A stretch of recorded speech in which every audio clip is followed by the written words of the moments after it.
Hello and welcome to the TCPA's 2021 Sir Frederic J. Osborn Memorial Lecture, Seeds to Solutions, a Grassroots Response to Climate Change, which we're delighted to say will be given by Pam Warhurst this year. I'm Fiona Howie, I'm the Chief Executive of the Town and Country Planning Association, and I'm really pleased to be hosting our event today. After Pam gives her lecture, there will be time, I hope, for some questions and discussion. So please, in the usual way, use the Q&A function, which should be at the bottom of your screen to feed in questions, and I'll try and draw out some of those themes afterwards. But before I introduce Pam, I must say a little bit about Frederic J. Osborn, who this lecture is in honour of. I apologise if you're regular attendees at our annual lecture, you might well have heard this before, but just in case there are some people that are new to this lecture series, we wanted just to recognise the important figure that is Frederic J. Osborn. So he was born in 1885 and he was an important figure in both the TCPA's and the New Town's history. In 1912, he moved out of London to Letchworth, the first garden city, and there he discovered the ideas of Ebenezer Howard and became a convert to the garden city principles and really embraced the cause of improving the conditions under which most people live, work and play through the building of garden cities and new towns. And this cause really dominated the rest of his life. At Letchworth, then at Welwyn Garden City, and through his roles at the TCPA, Osborn worked at the heart of the campaign that turned garden cities into the British New Towns movement. At the TCPA, he held various roles over approximately 4 decades, including secretary, chairman of the executive, editor of the Town and Country Planning Journal, and later as chairman and president. And these positions gave him special access to influential organisations and people, including but not limited to government officials. And the great task of rebuilding Britain after the Second World War offered him unprecedented opportunities to affect events, while his passion and dedication ensured that his cause was put to maximum advantage. When Stevenage was designated the first government-sponsored new town under the 1946 New Towns Act, the first of 32 across the UK, it was Osborn, more than any other single person, who had prepared the way for that historic legislation. So we're really delighted to be able to hold this lecture in his honour, and I must thank the Lady Margaret Patterson Osborn Trust and the Land Trust for their support, which has helped make the lecture possible this year. So I'll briefly hand over first to Alan Carter, who will say a few words on behalf of the Land Trust. Welcome, Alan. Thanks, Fiona, and great to be sharing in this event today, and fantastic to be speaking. It's a real honour and privilege to speak just before Pam comes and brings some words to us as well. I've listened to Pam talk a few times at various events that we've been sharing, and it's been great.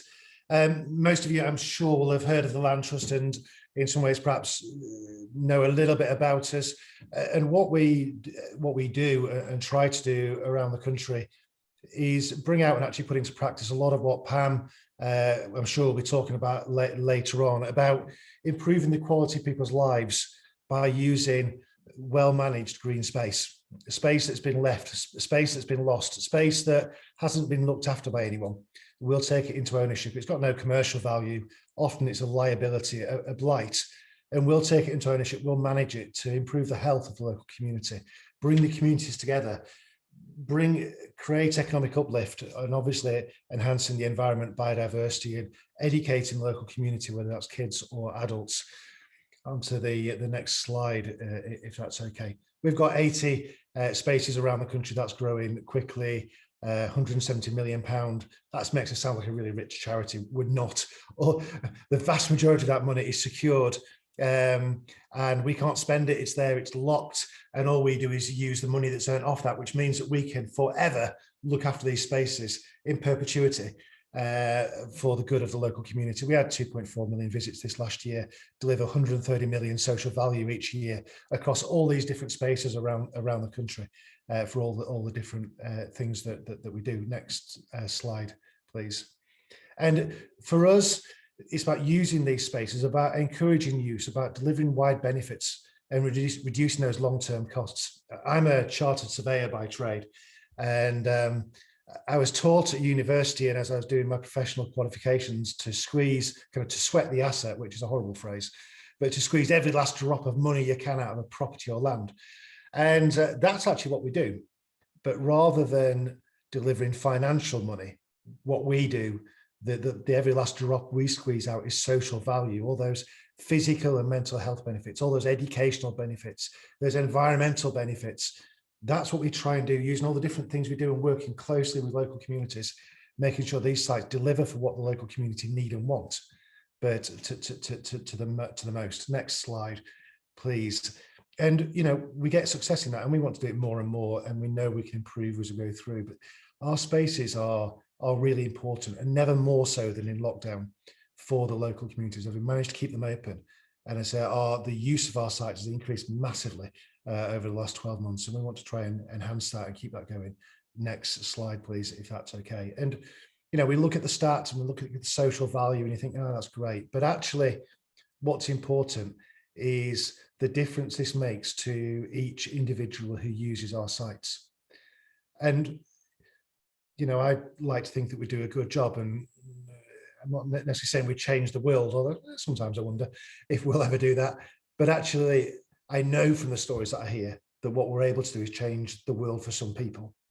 And it makes a real difference. So it's a privilege to be part of today, talking a little bit and just supporting the great work that Pam has done and it continues to do, and the inspiration that she is. So thank you for the opportunity to talk today. That's my details if you ever want to get in touch with me to learn about what we do or about the Land Trust as it chimes with what we're doing. Thanks, Fiona. That's really helpful. Thank you ever so much, Alan. And as you say, changing the world for some people, I think, is probably a theme that perhaps Pam will pick up on. So now to introduce what we've all been waiting for, our speaker. Pam has been an activist and advisor for over 40 years. She's been involved in local politics and national policy, including as chair of the Forestry Commission. She co-founded Incredible Edible Todmorden, a local food partnership that encourages community engagement through local growing. But I won't say more about that because I don't want to steal any of Pam's thunder. But today, Pam chairs the Incredible Edible Network, supporting and amplifying the work of groups around the UK. She also chairs Pennine Prospects, which works with local authorities, government agencies, businesses, voluntary organisations, and the local community to deliver a range of initiatives. And I'm delighted to say that Pam is one of our vice presidents, which we are really pleased about. So welcome, Pam, and over to you. Thank you very much indeed, Fiona. It's an absolute pleasure to be here. And, you know, my socks are knocked off because I'm a huge fan of the Town and Country Planning Association. But I've come today just to tell you a story. That's all that I do, tell stories. But stories based on real people's lives, doing real things that are making a huge difference, not only in their communities, but across the planet. So in 2008, that's when it all kicked off. A few folks in a northern market town decided it was about time they started doing something differently. So they kicked off an experiment. And it was an experiment that came to be known as Incredible Edible. Today, I'm just going to share some of the great things that have happened over those 13 years and some of the not so great things. But as importantly, if not more importantly, the things that we could have done, you know, as ordinary citizens in our own townships, if the rules, the national rules, not our rules, had been different. If the policies and the laws has actually put a wind under our wings rather than trying to clip them.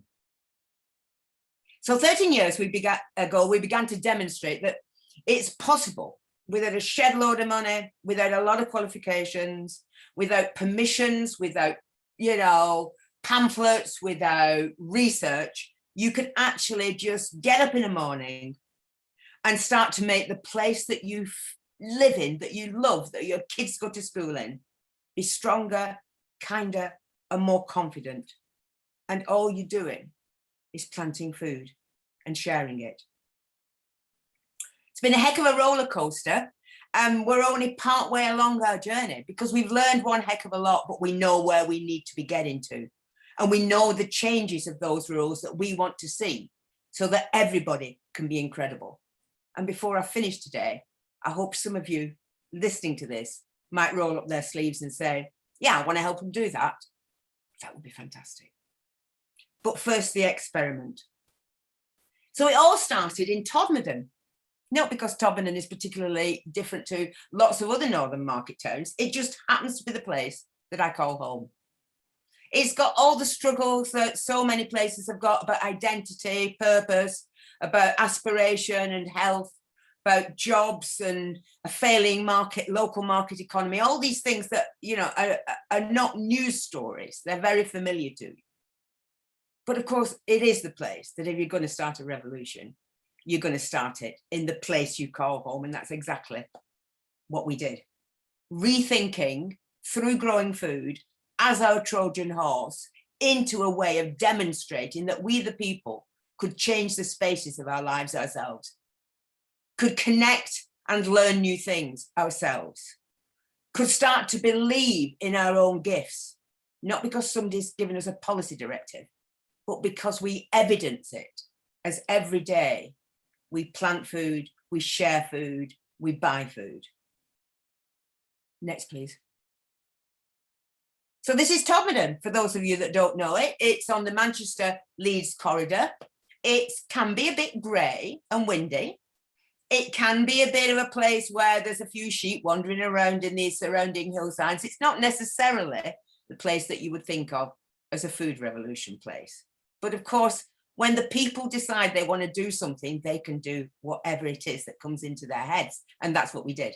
We turned it from this place, rather grey, sometimes lacking in purpose, into that place on the right. No, we didn't invent sunshine. Of course we didn't. But what we did invent were propaganda gardens.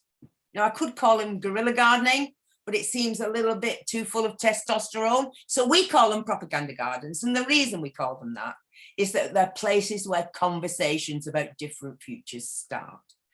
They're in very public places where strangers and friends can get together and introduce each other, remembering what grandmas used to do in terms of growing or cooking, smelling things that they've not smelt for absolutely ages because, you know, nobody's growing those herbs anymore. Remembering what they used to do in homelands that may be many miles away, when they actually have got so many wonderful opportunities to grow what they know how to grow in the middle of their own town and neighbourhood, simply by having the will to do it, getting up in the morning and wanting to share that gift of creating food plots together. Propaganda gardens are just the start of a story, but a story is what's really important. We captured the pictures, we put them out there. Other people started to understand what we were trying to do. They saw us growing cabbages and they saw us growing fruit bushes and they saw us growing all manner of things. And they said, why are they doing that? Next, please. And of course, the reason we're doing that is we're not bored in Todmorden. You know, in Todmorden, we don't get up in the morning thinking, oh, cabbages are the centre of our lives. This Trojan horse of food is actually the way in to empowering each and every one of us to do our bit when it comes to the big changes of the present and the future, whether that's the current issues around health or the future issues that are becoming more current around climate change. This is some of the reasons why we started Incredible Edible, because we believe that the people, it's time for the people to be able to play their part in finding their own pieces of the jigsaw to put into that big climate change crisis picture and say, we're not victims. We're not going to wait for permission to do things. You're not going to talk us down on this, and we're not going to be done to. We're going to do it for ourselves. And I can say that with some degree of passion because, you know, for 25 years, I've been waiting for the promises of the Rio Summit, the promises of Kyoto, the promises of Copenhagen, when we were all encouraged to act locally, think globally. Well, we did. But sadly, there wasn't a lot of leadership nationally, internationally, to actually take us forward. And sadly, there certainly seemed to be a lack of trust in a people-powered solution. And that is some of the reasons why, when I came out of a conference in 2008 in London, thinking about all these issues that we see in front of us, it seemed to me we could either just become incredibly depressed about it all, Or we could roll up our sleeves and say, right, what are we going to do in the place we call home to demonstrate that we are up for change, to demonstrate that we're not going to whinge and be seen as somebody that needs solutions presented to them. But when it came to food and sharing that and nurturing our communities, we could do that for ourselves. So basically, you know, I came out of this conference in London and I got on a Virgin train. And in that, you know, period between London and Manchester, I invented Incredible Edible. And I took it to people in Todmorden and they just loved it. And they said, yeah, okay, when are we going to start? Let's get out there. I mean, you couldn't hold them back from making the raised beds, sometimes in some very inappropriate places. We've learned along the way. You know, not always the greatest friends of the local in bloom groups when we took up their roses and planted our cabbages instead. But we don't do that anymore, because 13 years has taught us an awful lot about how to live in harmony with our fellow humans and with our planet. So when we kicked all this off, next plate, please. We needed a simple model to share with people about what the heck it was we were doing, because we knew in our bones we were building something from the grassroots up that was about health, happiness, and kindness. But we needed a bit of a plan. And this is as good as it gets, because there was only a Virgin serviette on that train, and I could only draw 3 plates. But the 3 plates are at the heart of the story. And each and every individual that hears that story gets it. It doesn't matter that they don't think about peak oil. It doesn't matter that they're not sure what to do about carbon footprints. When we spin our Incredible Edible plates, we automatically start to live our lives in a different way. And those 3 plates are straightforward. We create propaganda gardens everywhere. In the police station, on the grass verges, we turn horrible dog toilets into great herb gardens. And sometimes we ask for permission, and sometimes we don't. And nobody's been shot, and nobody's been sued, because each and every one of us is given to our communities what we've got, whether that's big or small. Besides our edible landscapes, we're not daft. We know that people don't know how to grow. We know that folks don't know how to cook. And why, if they don't know how to cook, would they want to plant food? So instead of thinking about how do we go for a big lottery bid, because that actually stymies innovation, as far as I'm concerned, when you want to kick off this story, you go and find those people who can bottle and pickle and grow tomatoes and potatoes and graft a tree. And I've met some amazing people. You know, the miners of Wigan can tell you everything you ever needed to know about growing potatoes. You know, it's just that quite often people don't ask them.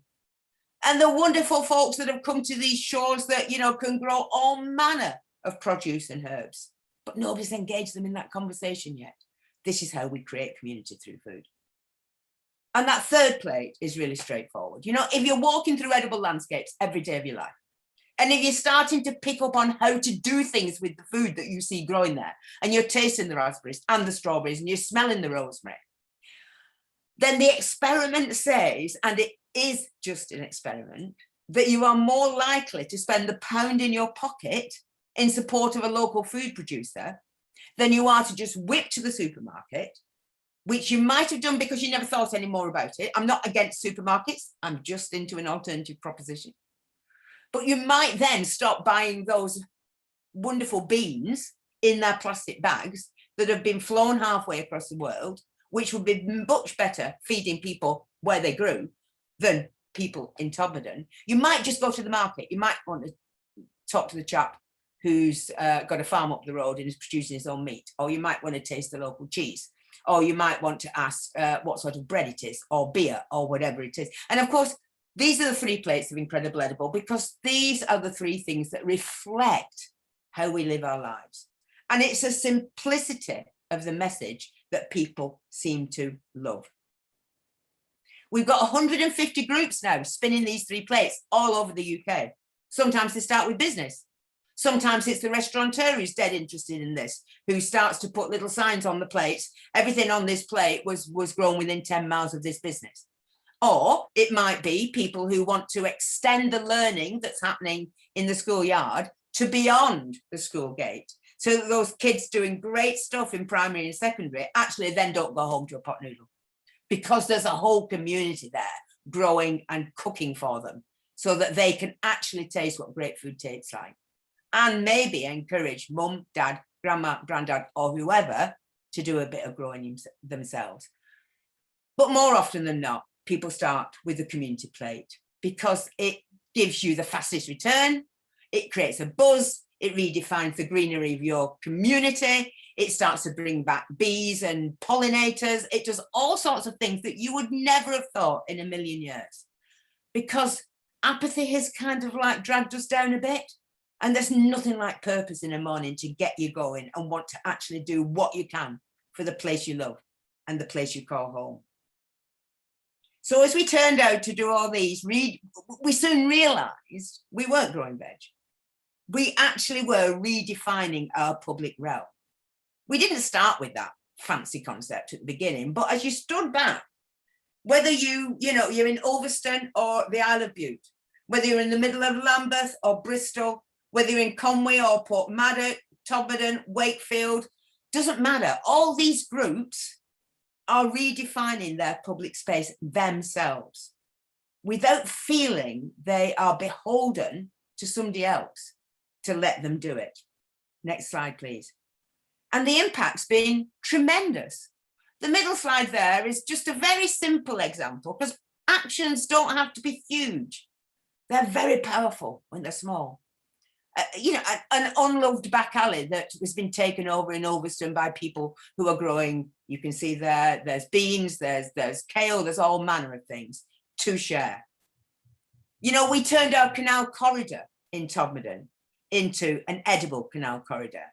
And luckily, the Prince of Wales thought that was a whizzo idea, which is never a bad thing. But also, the guy that was the chair of what was British Waterways at the time visited us and said, wouldn't it be great if everywhere was like this? The police station. It's fantastic what's happened with the police, because, we love to look at unloved corners and plant food in them. But we actually had a strip of land in front of the police station that was calling out for raised beds. So we asked the police, because we do ask on occasions. And they said, okay, you can do that as long as you don't ask us for money and as long as we don't have to water it. And we said, that's perfectly all right, Constable. So that's what we did. And we created these raised beds. And 13 years on, they're still there today. They're still loved. The police think it's a great idea. It's created great conversations between citizens and police. And from their own evidence, environmental damage in the town is down because people don't vandalise food in the same way that they vandalise daffodils. It's interesting. We never set out to do that, but simply by growing food in public places, we've had all sorts of spin-offs that we couldn't imagine. The middle one there at the bottom is where it was picked up by community fire people who thought it was a great idea to bring some of the communities where there were some challenges, working together with some of the fire people who were off duty to create and share food. That's me down there in the corner at a railway station where we've got edible platforms all over the place. And of course, there is many, many things going on across estates, the length and breadth of the country. But health is a particular area of interest. Next time, please. Because one of the things we did early doors in Todmorden was to note that the NHS had built this fantastic, you can see it in the top right-hand corner, Todmorden Health Centre. But they surrounded it with prickly plants that nobody could eat. And then they were also running an Eat 5 a Day campaign nationally, which was costing them millions. And that seemed to us absolutely barking mad.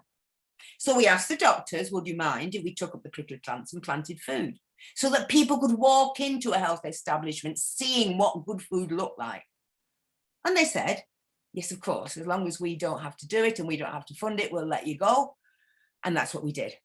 And we created an apothecary garden so that the nurses could pick chamomile and mint on their breaks.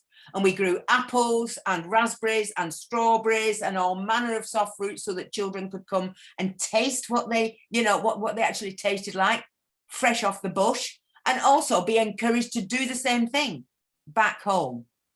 And because of what we did in Todmorden, of course, it's not all about Todmorden. This is happening all over the country.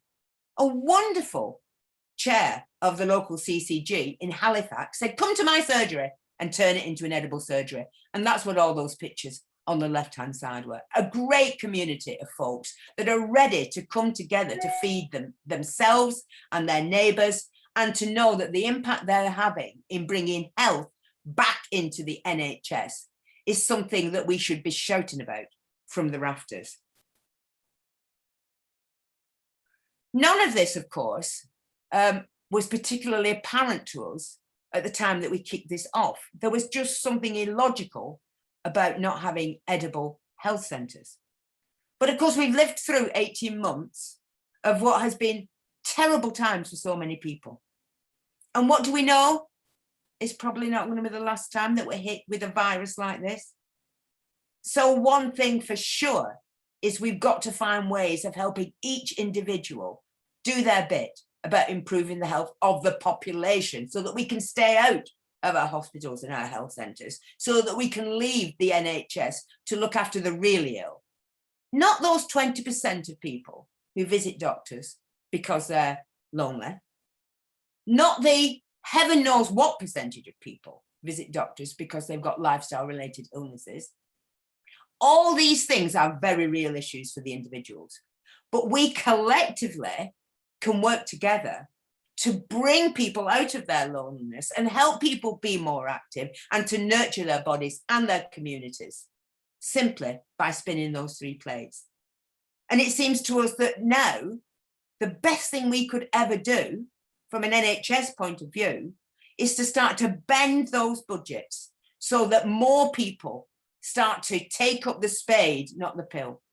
So that more people not only start digging, but redefining their spaces and having that strong sense of purpose, which is, you know, it's just a great tonic. There's nothing that you can have from the NHS that makes you feel better than knowing you're making a difference in your community. And there's no better way to do that than start to change the rules around making edible town centres the norm. Because what I'm talking about with all this is not, oh, that's a great case study, pat on the back. No, what I'm talking about is changing the rules. Next, please. So when it comes to health, we have three simple asks, born from our 13 years of experience. Please, change your national estate policies to make sure food grows always within the design of your hospitals, your health centres and your surgeries. And that might be small tubs, growing things that are beautifully designed, or it might actually be making sure that you do have an orchard when you've got some land by the side of your health centre, or you do have some raised beds that the community and patients can start to look after. Whatever it is, let people walk through good, healthy food as they approach our NHS. The other thing is, you know, folks don't know how to cook, but wouldn't it be great if we associated health with good cooking? Wouldn't it be great if we could, where it's possible, create community kitchens at the heart of our NHS? And it's not impossible. We've put this out already. And there are hospitals that are looking at this and working out what they can do within their own resources to make it possible for folks to come together, patients, doctors, nurses, community, and collectively share the meal that's been grown around the health centre. And the last aspect of health is please bend your budgets. You've got big procurement budgets. Don't say you can't do it. Let's have a look at the rules and see what it takes to actually step by step transition into procurement of more local food, thereby having a better sense of the quality of it because you can actually see where it was grown, and encouraging more local jobs, which gives the next generation of young people a chance to do something really meaningful around improving the population's health. But we're not stopping with health because we've just got the bit between our teeth. And inspired by the Garden City movement that wanted homes and spaces for people to enjoy and to grow food on and to live in harmony with nature. That's exactly what we're all about. We're all on the same journey. We all want a kind of prosperity. So what are we asking? Next, please. What we know on the left-hand side is we, the people, have shown you what we can do, what we're prepared to do to actually demonstrate this kind of life that we want you all to participate in. So what we need is the influencers, the institutions, local government, academia, the NHS, you name it. We want you to meet us halfway. We want you to work out what you can bend, what you can do, what you can change in order that more of us can become incredible edible. Next, please. And to do that, we need to change the system. And, you know, and this might be completely barking from your point of view, but fundamentally, with climate change, you know, the gun to our head, if we don't do that now, if we're not ambitious now for the next generation, if we don't actually strive with every ounce of energy we've got to create a kind of prosperity, we'll be letting our children down. And we haven't got much time to do this in. This is not fancy stuff. We know we can change the rules. We know there are people working in systems that want to change the rules. They just need someone to demonstrate that we're ready to help them do that. So the 3 plates of Incredible Edible are our touchstones for a sustainable investment pattern, meaning that we can live within planetary boundaries. We need a new normality. We need a new framework within which we can operate. We want to redesign our settlements so that food and veg, orchards and herbs grow right from the town square through to the rural hinterland. It is possible to grow food right on your doorstep. It doesn't have to be something that you never see where it comes from. What else do we want to change? We want to design structures. This isn't all about folks that are digging soil. This is about all the subjects that STEAM represents: science, technology, engineering, arts and maths, coming together to redesign our settlements, our buildings, so that we can grow food up them, across them, on top of them, wherever it might be, because we need to be creative and innovative around how we grow food. We've got the techniques. We know about hydroponics, we know about aquaponics. You know, there's all sorts of things we can do to create our edible settlements. We want to make sure that every house that is built has got a plot, a space, some green in which the owners of that house or the renters of that house can produce great food for their family and share it and swap it when they get too many courgettes, which we all do.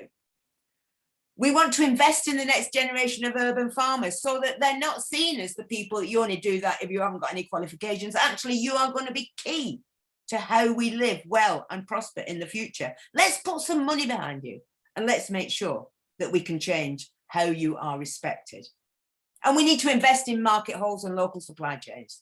You know, what we've done in Todmorden, by getting people talking around propaganda gardens, by getting people upskilled themselves in jam making or whatever it might be, has meant that every single cafe and restaurant in Todmorden is selling local food now, which means there's more business being done with farms and producers, which means we're more likely to see more people working in that sector. And not only that, our market hall is buzzier than ever before. People are moving to Todmorden or coming to Todmorden because they've heard the local food. They like sticky money. They like to support an economy where the profit stays where the spend happens. That's what we're all about. That's what the 3 plates are all about. And we're just doing it for ourselves. And it's just an experiment of volunteers. But it is possible that we can change so much. We've seen it. We've seen it in New Zealand. You know, when the earthquake happened and 80% of New Zealand went down, we were one of the places they visited, not because we're better at growing food than anybody else, of course not. But when your city has 0 business rates and you've lost your homes and your communities and, you know, and hope is at a very low level, what are you going to do without any money? 2 things. Create wonderful art forms in public spaces that raise people's spirits and allow people to grow food in those derelict plots. That's what they did. I went to visit them. It was an absolute joy and inspiration to see what they'd done, because they'd just taken that idea and they'd run with it. Now, everything that I've just been talking about would not be unfamiliar, would it, to Ebenezer Howard, nor to Osborn? They say, yeah, we recognise that. How come it's taken us so long to do something about it? Well, I'll go back to Incredible Edible.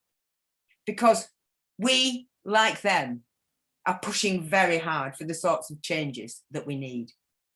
And while decision makers waver over the need to urgently embrace the changes that we've been talking about, we're just going to keep on keeping on.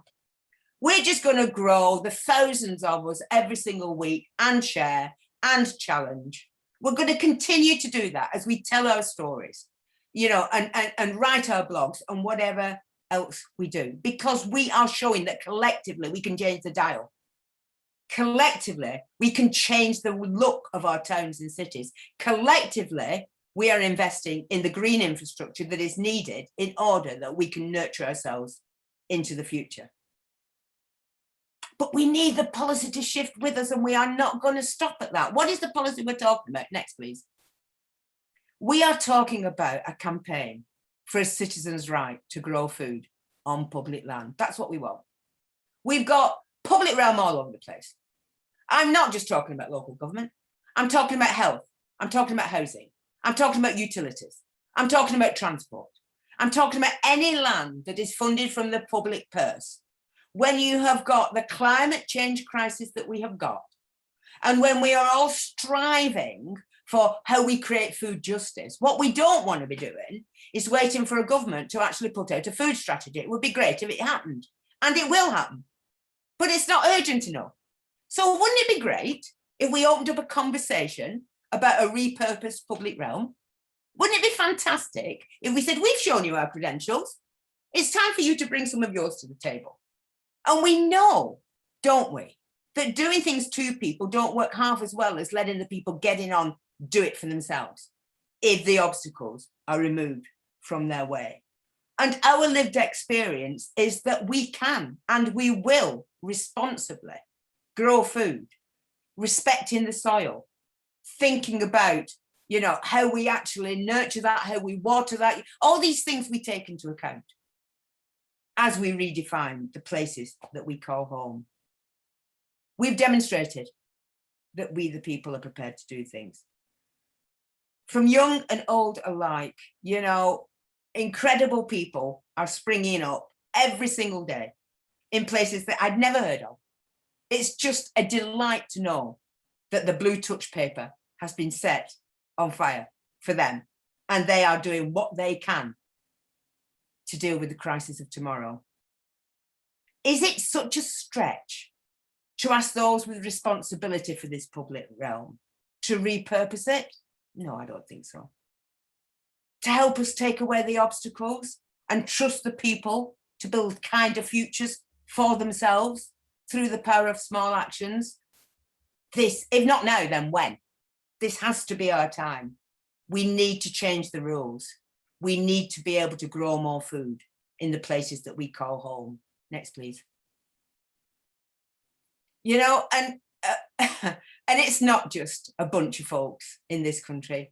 Margaret Mead said it all. Never doubt that a small group of thoughtful, committed citizens can change the world. Indeed, it's the only thing that ever has. Next, please. And so I leave you with this. Believe in the power of small actions. They are far too often belittled.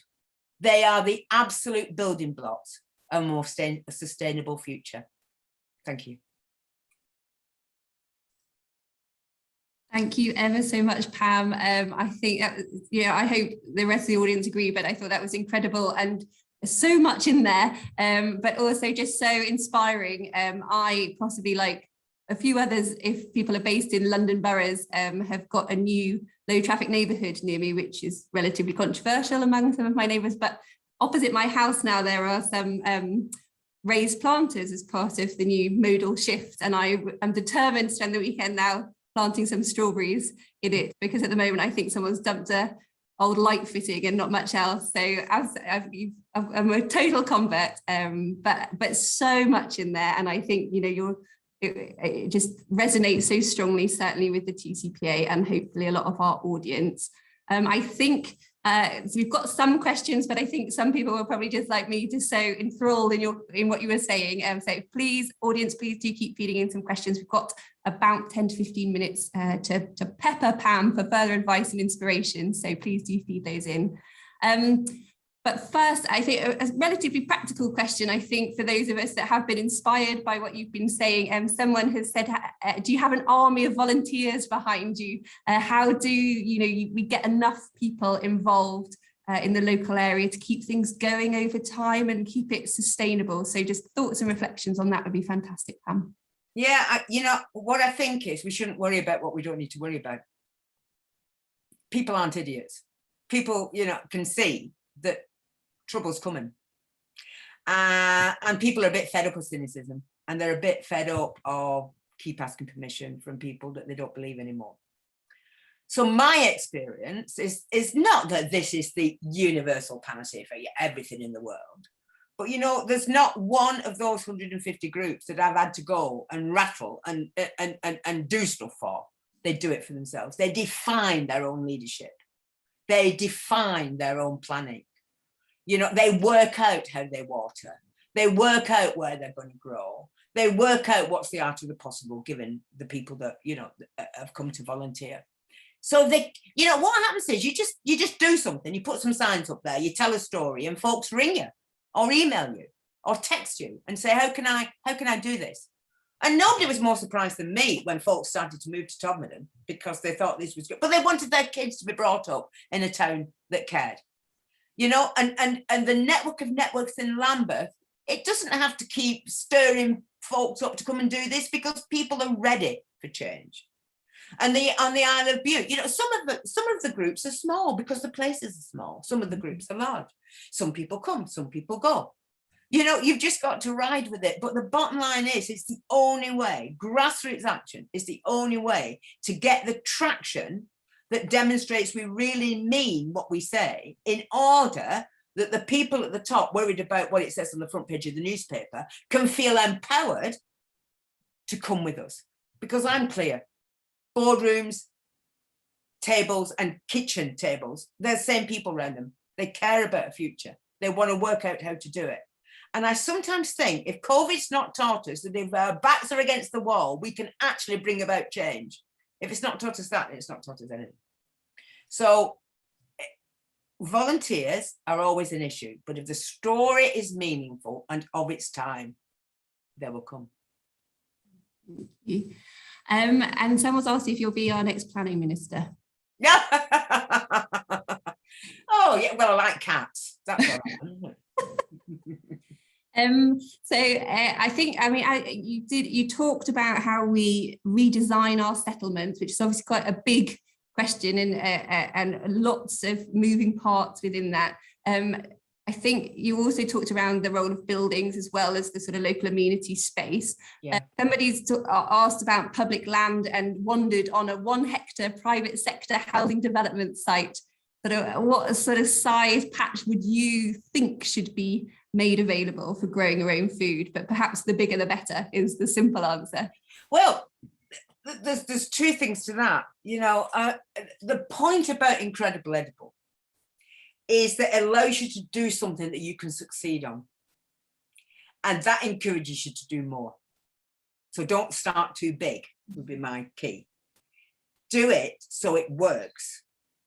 Work out, are you going to put, if you've not got much time, I was speaking to a load of people the other day. If you've not got much time and you've not got much energy, plant rosemary and bay. They'll look after themselves. But put some nice signage there and say, this was great with whatever it is you're cooking. So you've got to be creative about identifying success and telling the success story. But the great thing about Incredible Edible, again, is it's 3 plates. So I haven't got a master plan that says, right, this is how we're going to do the next, Welwyn Garden City or whatever. What I'm saying is, we the people are ready for change. You want to come and talk to me about it? Can you help me design this? Can you tell me what we ought to be doing over here? What works best on that wall? What could we grow on the top? Where do we need hydroponics as opposed to soil-based? The skills are out there. We just need to bring our pieces of the jigsaw together to redefine what our settlements look like and make them of real value to the next generation. And part of that is about what jobs we're after. And part of that is about how we do our shopping. And it all connects. And all that Incredible Edible does is remind us that we ourselves can live our lives and be demonstrators of a more sustainable future. Mhm. And if some of you out there are doing some amazing stuff at Ebbsfleet or wherever it is you're doing it, help us tell our story and we can help you tell yours. Absolutely. And I know your ask is very clear and it focuses on public land, which I can totally understand. I mean, there is obviously ongoing discussions and recognition around the privatisation of public space at times, and we know that the private sector are building homes and creating amenity space.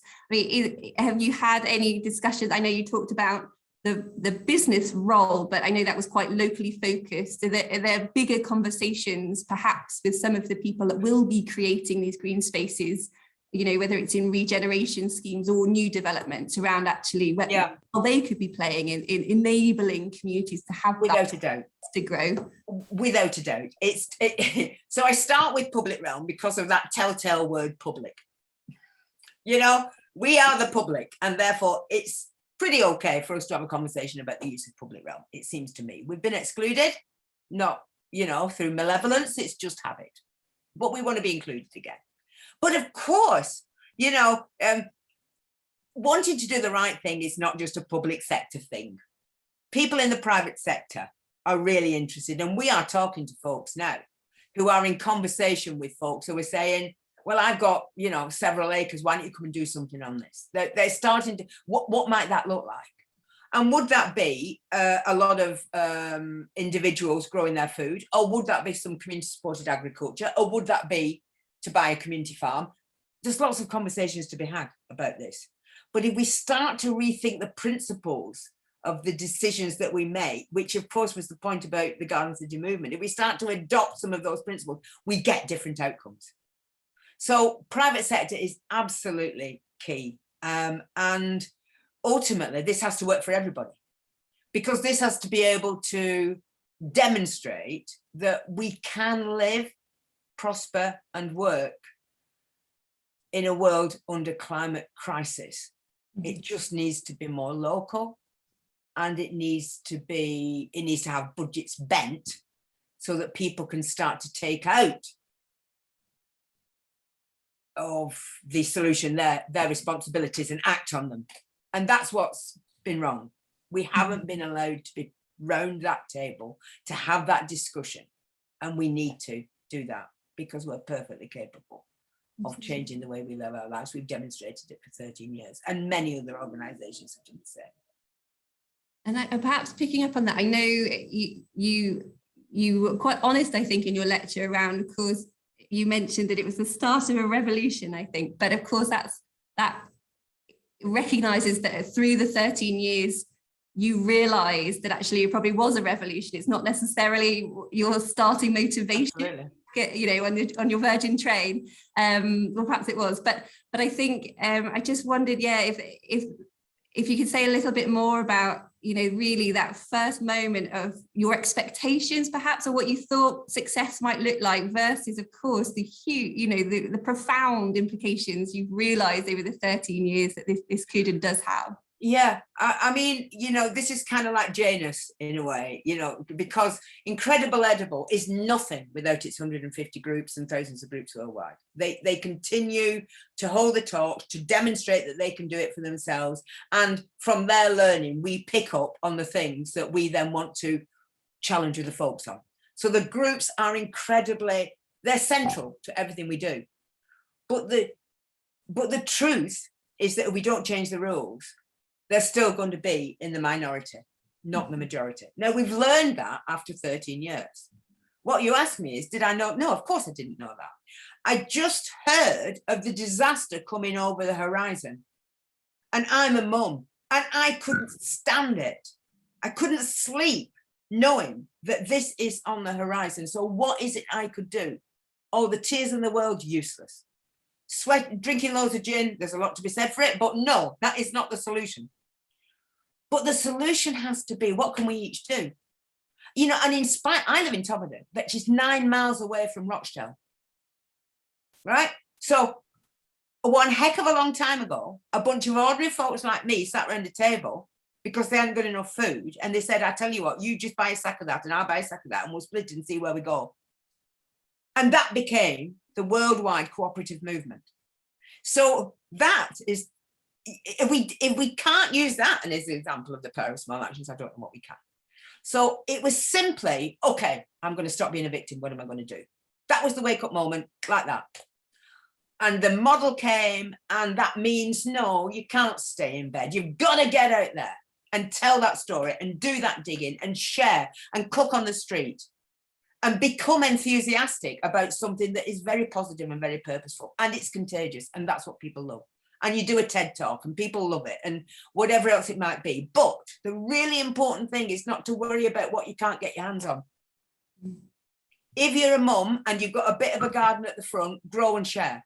If you're an architect, think and design. If you're a planner, let's just get together and plan for, you know, decent settlements and homes for the future. Whatever our skill base is, we bring it to the table of Incredible Edible. And that is what defines community, I think. And that is what defines our success. A simple model, driven by purpose, understanding we're only a piece of a jigsaw, but that collectively we make a great picture.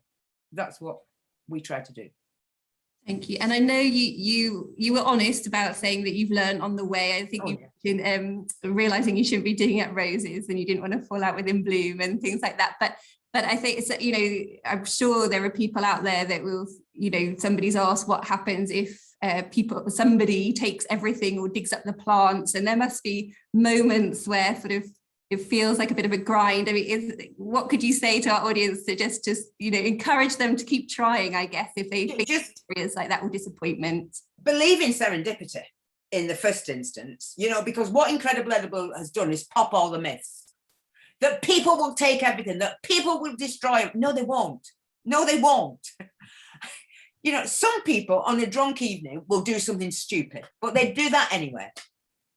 You know, and some people are in great need and they've harvested whatever you've done. So the solution to that is plant more. It's as simple as that.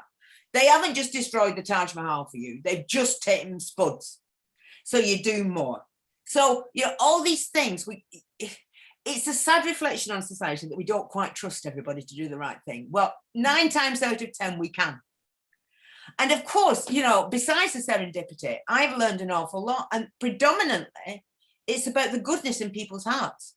And, you know, one of the things we did was to plant in front of what was the Alan Shipman place in Tobberton.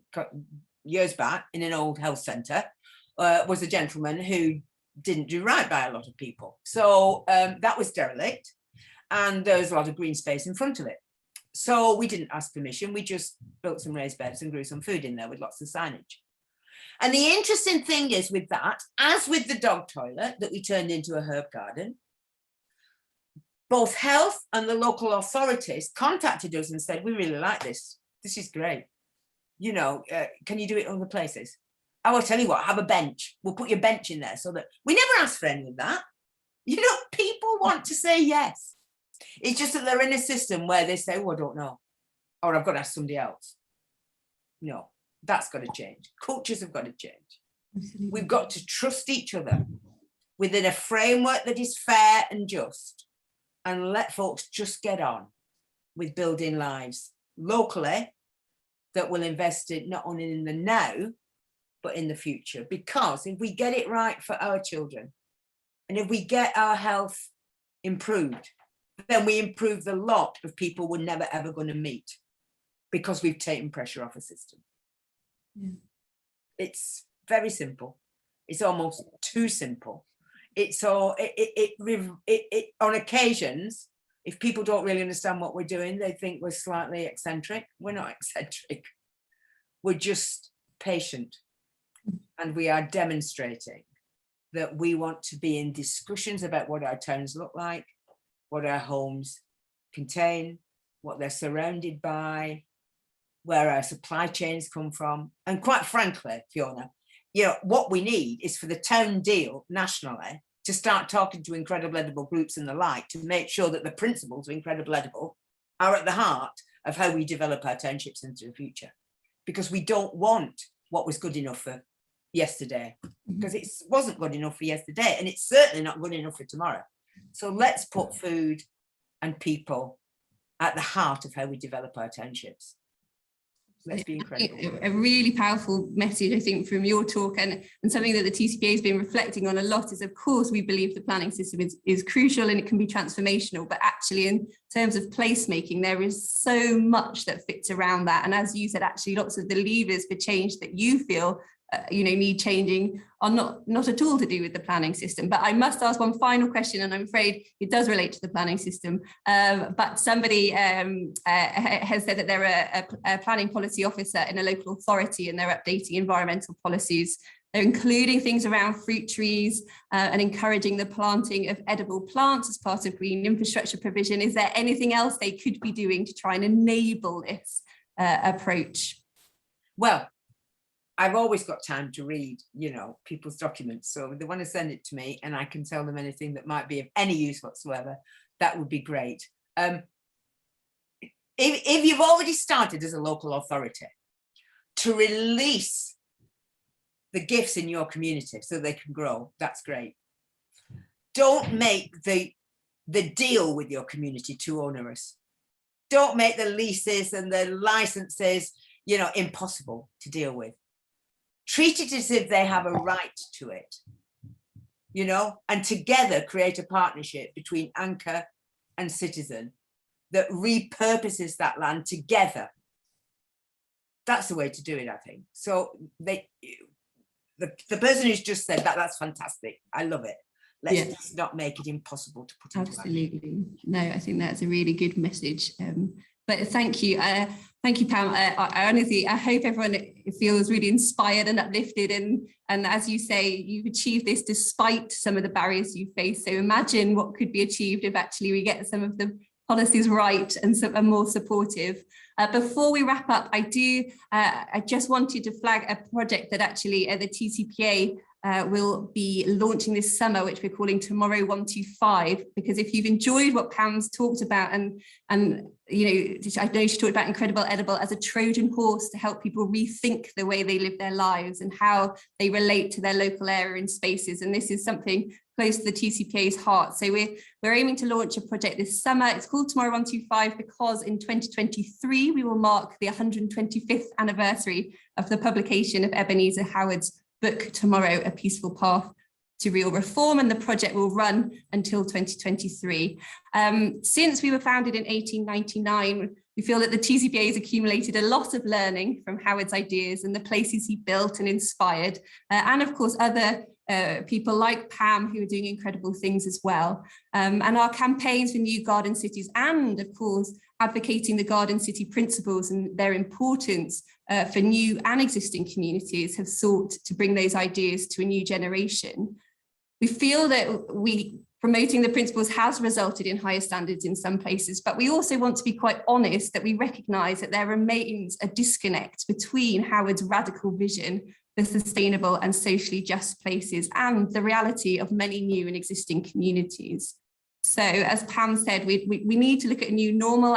I'm sure lots of us have been to lots of webinars about what a post-COVID new normal might look like, but of course, we face lots of local and global issues, including access to green space and climate change, but also the impacts of Brexit, racial equality, and so on. And so we really hope that this project will reignite a conversation about place, but also what we want in terms of the output for it is a practical hope and publish a roadmap around practical ideas, which we hope will create and help enable a more humane and kinder society. So, as I said, if you've been inspired by Pam's lecture, please do consider supporting Incredible Edible, as she said, and supporting their campaigning work. But please also do keep an eye on the TCPA's newsletters and our website, because we will be talking more about Tomorrow 125 over the coming months. I know it's 2 o'clock, I've totally run out of time, so I must finally thank Pam again. It was really wonderful. And also the Lady Margaret Paston Osborn Trust and the Land Trust once again for supporting our event. And if you're new to the TCPA, please do consider coming to future events, or of course, if you're not new, come to them as well. But also you can find out more about what we stand for and our membership on our website. So thank you ever so much for attending today. We really hope you enjoyed it and are inspired to go out and take action at the community level and support Incredible Edible in the incredible things that Pam is doing. Thank you.